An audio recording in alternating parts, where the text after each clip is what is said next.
আমাদের সামনে যে মেশিনটা আছে এটার নাম হচ্ছে ড্রিল মেশিন। আর এই ড্রিল মেশিনের টাইপটা হচ্ছে রেডিয়াল ড্রিল মেশিন। তো রেডিয়াল ড্রিল মেশিনের কয়েকটা পার্টস প্রথম থেকে শুরু করি।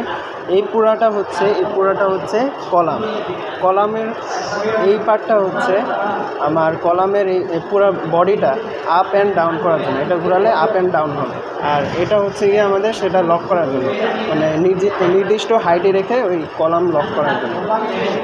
আর নিচের এই যে লিভারটা, এটা দিয়ে হচ্ছে গিয়ে আমাদের এই বডিটা হচ্ছে 360 ডিগ্রি রোটেশন করতে পারবে, মানে ওইদিকে ক্লকওয়াইজ বা অ্যান্টি ক্লকওয়াইজ। তো আমাদের এই পাশে পার্টস আছে, উপরে হচ্ছে মোটর, যেটা থেকে আমরা মেন সাপ্লাইটা পাই। তো মোটরের পরে ভিতরে আছে হচ্ছে গিয়ার বক্স বা গিয়ার থেকে গিয়ার বক্সের মাধ্যমে এখানে 3টা নব আছে, এই একটা নব আর এই একটা নব। এই 3টা নবের বিভিন্ন অ্যাডজাস্টমেন্টের মাধ্যমে আমরা বিভিন্ন আরপিএম সিলেক্ট করতে পারবো, মানে আমাদের ড্রিলিংটা যে ঘুরবে সেটা কত আরপিএম হবে সেটা সিলেক্ট করতে পারবো।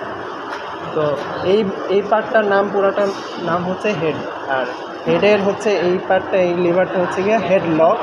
আর এটা হচ্ছে হেড হুইলের মাধ্যমে যদি ক্লকওয়াইজ বা অ্যান্টি ক্লকওয়াইজের মাধ্যমে হেড হুইল ঘোরানোর মাধ্যমে আমরা কী করতে পারবো, হেড ডানে বা বামে শিফট করাইতে পারবো। আর শিফট করানোর পরে লক করার জন্য এটা হচ্ছে হেড লক ব্যবহার করে।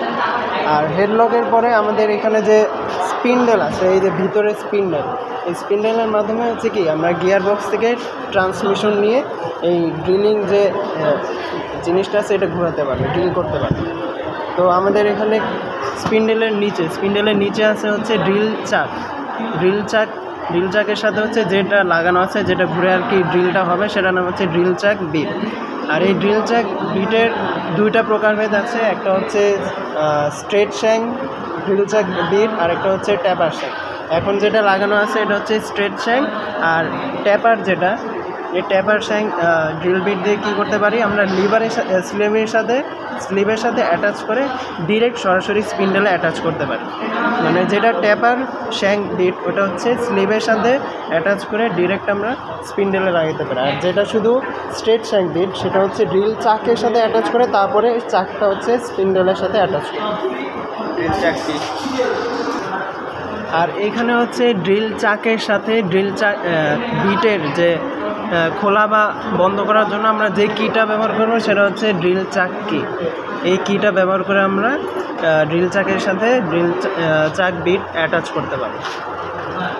আর এই পাশে হচ্ছে এটা স্পিন্ডেল লিভারের মাধ্যমে আমরা কি করতে পারবো, স্পিন্ডেল আপ আর ডাউন করতে পারবো এই স্পিন্ডেলটা। আর এই পার্টটার নাম হচ্ছে ভাইসের মাধ্যমে আমরা যে অবজেক্টের উপর ড্রিলিং মেকানিজম করব সেটা আমরা অ্যাটাচ করে হোল্ড করে টাইট করে রাখতে পারবো। আর এটা হচ্ছে টেবিল, আর নিচেরটা হচ্ছে বেস। এটা হচ্ছে স্পিন্ডেল লিভার দিয়ে আমরা কি করতে পারি, স্পিন্ডেলটা আপ আর ডাউন মোশনে করতে পারি। এই স্পিন্ডেল ডাউন, আবার উপরে গেলে আপ হবে। তো আপ ডাউন করে আমরা ড্রিলিং মেকানিজমটা আমার ওই অবজেক্টের উপরে বেস করতে পারি।